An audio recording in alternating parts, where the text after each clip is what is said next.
room, I wanted to sort of blend October and December together to create a perfectly spooky and cozy combination. I still have all of the white pumpkins and gourds out, and although they're not rotting at all, some have started to turn pretty yellow, so I'll probably be switching things up slightly soon, like how I swapped that baby pumpkin on my desk to this little sweater one that I made. The deer was an ornament, but I removed the part to hang it, and placed the darling mouse ballerina my boyfriend bought me beside it.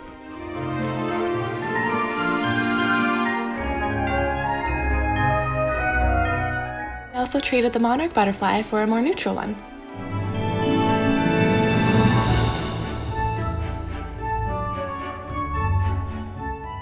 I didn't really change much on this specific shelf besides adding the poinsettia, but oh well.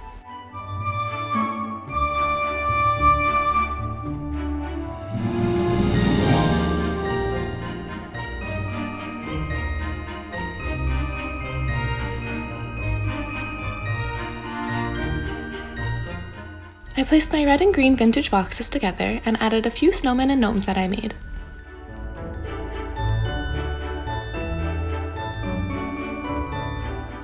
For the mantle, I decided which pieces from Halloween I wanted to keep, and then tucked in some more festive and sparkly things around them.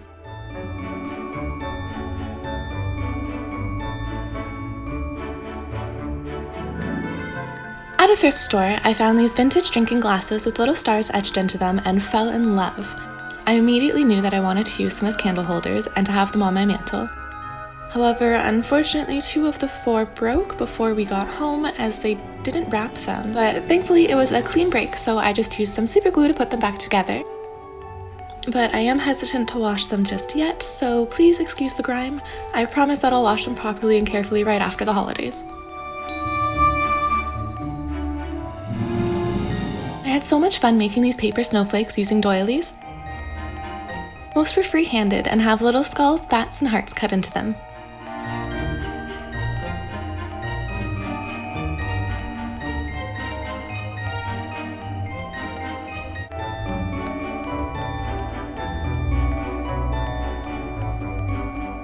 I bought this pine bushel to cut up and use for various crafts, however I ended up loving how it looked as a whole and just placed it here. I decided to tuck in a spare silver snowflake bell and place the felt gingerbread man that I made back in grade school on top too.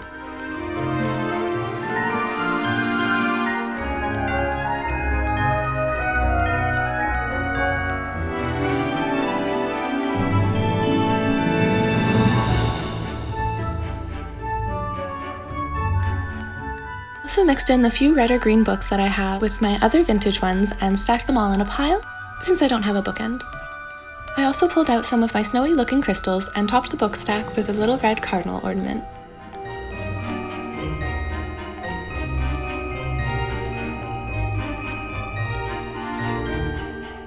I even hung a garland of jingle bells along the top of my curio cabinet. I propped up one of those small trees from the dollar store in a planter and covered everything with lace, leaving a little flap to access the switch for the lights. I was originally going to place this on the mantle, but wanted to leave it here instead, and decided to place it in a vintage copper pot. Couldn't find any other style of string lights for this little tree, but I'll just switch them out next year.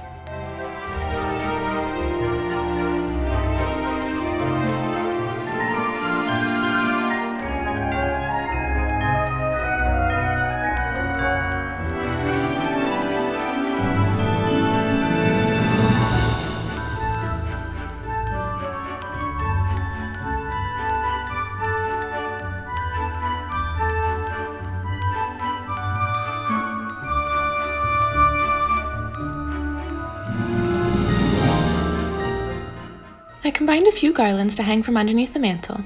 One's composed of fake holly, another has little ornaments, and one I made by stringing loose bells together, and the other is a wide ribbon with lights. Then to finish it off, I tucked in some white poinsettias and left my bat friend hanging out in the middle.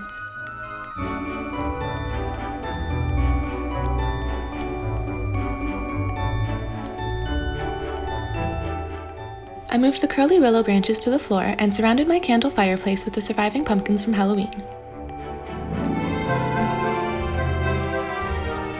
I also just want to remind you that my best friend wrote a book and it is available on Amazon, so I would highly recommend checking that out, and I will obviously have that link down below as well.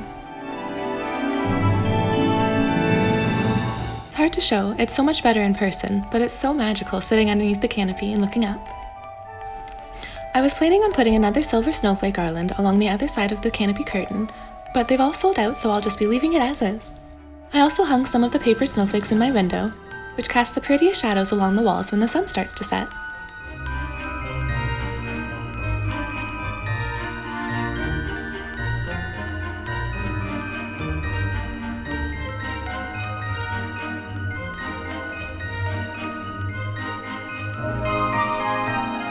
I'm really happy with how everything came together, and I absolutely love when everything's all lit up.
I hope that you all enjoyed this video and are having a wonderfully cozy day.